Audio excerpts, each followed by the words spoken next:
tell me how you got into this? All right, one day I used to come to East Bridgewater and West Bridgewater antiquing, and I used to frequent Mrs. Smith's and Mrs. Moore's when I was on Route 18, and then it moved and I didn't know where it moved to, so I stopped in Elmwood Antiques. This is probably 3 years after I had been in there, and I said, there's no antique stores around here, and she said, Mrs. Swift's and Mrs. Moore's. I said, that was across the street at Moore. She goes, no, it's on West Union Street. So I went down to West Union Street and I saw the owner, Laurie Parker, who we're related, third or fourth cousins. Somewhere. And I said to her, what are you hiding from me? So then we started, friendship again, and she was mentioning about these two girls that walked by the store and they took pictures of a Christmas display in the window and they got all these faces looking out of the window.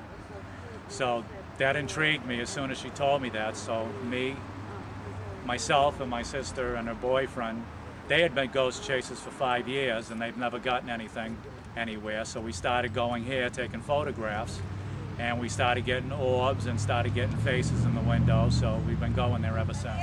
Okay.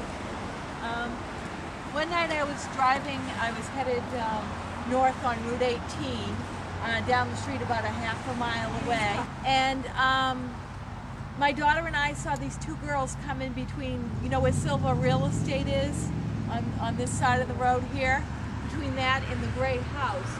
There were these two girls coming along. One had long blonde hair, the other one had long red hair, and they had on long white gowns. They were walking in between the house, and as they got towards the street, suddenly they disappeared. And my daughter looked at me and she goes, where did they go? I said, I don't know.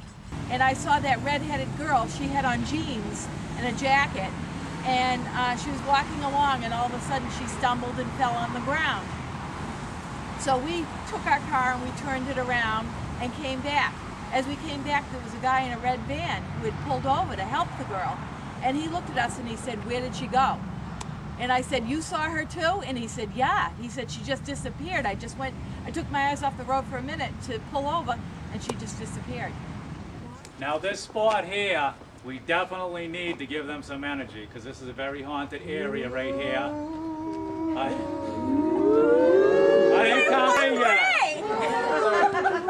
We're feeling it. I've taken many photographs back alley here. I've gotten a lot of orbs, a lot of faces, figures, you'll see on the website. So at this time, I think we should put a lot of energy into it when I count to 3. 1, 2, 3. What did you think of the tour tonight?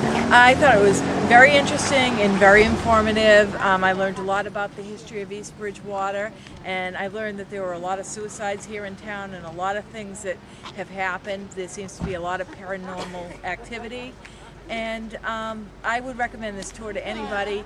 Even if you don't believe in, the spiritual life, you learn a lot about the history of the town, so I highly recommend it. Can we see your little award there? Oh yeah.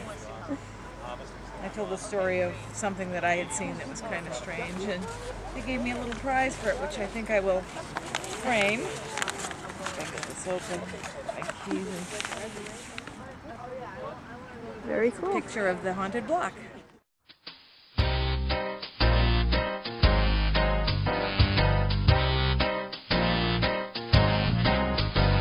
The ghost says, "Ooh." The cat says, "Meow." The goblins say, "Trick or treat, it must be Halloween."